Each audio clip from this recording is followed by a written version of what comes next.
پیرانے پیر کا اولیاء اللہ میں جو مقام ہے، ایک چیز حب اہل بیت، اہل بیت کی محبت کے بغیر کچھ ہونے والا نہیں ہے، اور نسل رسول کو چھوڑ کے کوئی بھاگنے والا بھی نہیں۔ اللہ کے نبی فرماتے ہیں کہ اللہ کی خاطر مجھ سے محبت کرو اور میری خاطر میری آل سے محبت کرو۔ اگر نبی سے محبت ہے تو نسل رسول سے محبت ہوگی، ورنہ یزیدی کردار کیا ہے؟ یزید کوئی گھنٹہ نہیں لاتا تھا۔ یزید کس کا بیٹا تھا؟ صحابی کا بیٹا۔ صحابی کا بیٹا، عشر مبشرہ کا بیٹا عمر بن سعد نبی کے نواسے کا قاتل ہے، تابعین نبی کے نواسے کے قاتل ہے۔ جب بگڑ جاتے ہیں تو تابعین کو نبی کے نواسے سمجھ میں نہیں آئے تو آج 14ویں صدی میں کسی کو آل رسول سمجھ میں آئیں گے؟ فرق یہ ہے کہ وہ نسل کے دشمن تھے، یہ اصل کے دشمن ہے۔ وہ اصل کے دشمن، یہ نسل کے دشمن۔ مگر عشق اہل بیت یہ تمہارا خاتمہ بالخیر ہونے کی گارنٹی ہے۔ کوئی عمل، کوئی نماز روزہ بڑے سے بڑے لٹکتے رہ جائیں گے، خاتمہ بالخیر نہیں ہوگا۔ لیکن قربان جائے میرے غوث پیرانے پیر دستگیر کے، پیرانے پیر کی وہ ذات اولیاء کے مقام میں کسی ولی نے اپنے مرید کو اتنی گارنٹی نہیں دی جتنی غوث پاک نے دی ہے۔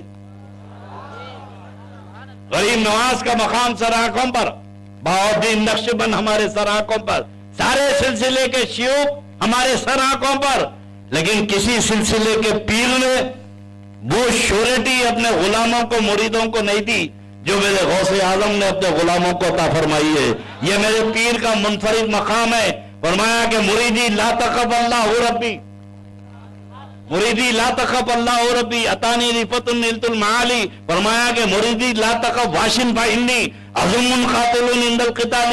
میرے مرید ڈر مت، اللہ میرا رب ہے، جو تجھے چھیڑے گا میں دیکھ لوں گا، جو تجھے چھیڑے گا۔ اب یہاں پر میں لوگوں سے کہتا ہوں، جب غوث اعظم غلاموں کو یہ شورٹی دے رہے ہیں کہ میرے مرید ڈر مت، جو تجھے چھیڑے گا عبد القادر اس کو دیکھ لے گا، تو غوث اعظم کی اولاد کو کوئی چھیڑے گا تو غوث پاک چھوا مٹ بیٹھیں گے؟ یہ تم نے کیسے سوچ لیا کہ مریدوں کو تو بچا لے رہے ہیں اور اولاد کو تمہارے حوالے کر دیں گے؟ نہیں، خدا کی قسم، جب غلاموں کو بچاتے ہیں تو گھر والوں کو پہلے بچاتے ہیں۔ پیرانے پیر غوث اعظم کا دامن اس لیے پکڑتے ہیں کہ میرے دوستو، میرے پیر نے گارنٹی دی ہے۔ اب میں اپنی یہ بات کو اختتامی منزل پہ لا دوں کہ ولیوں کے دامن سے فائدہ کیا ہوتا ہے اور غوث اعظم کی محبت کا کیا فائدہ ہے۔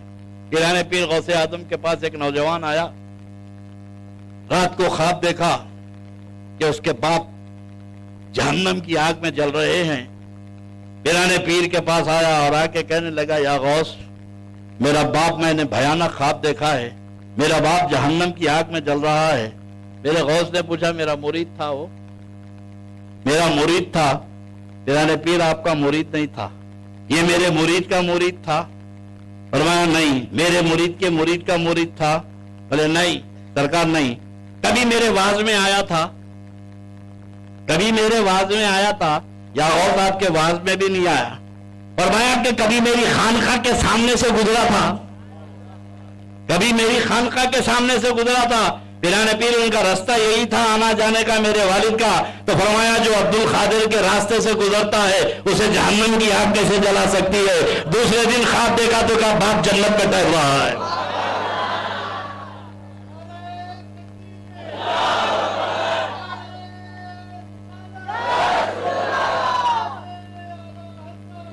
یہ پیرانے پیر غوث اعظم کی شان ہے۔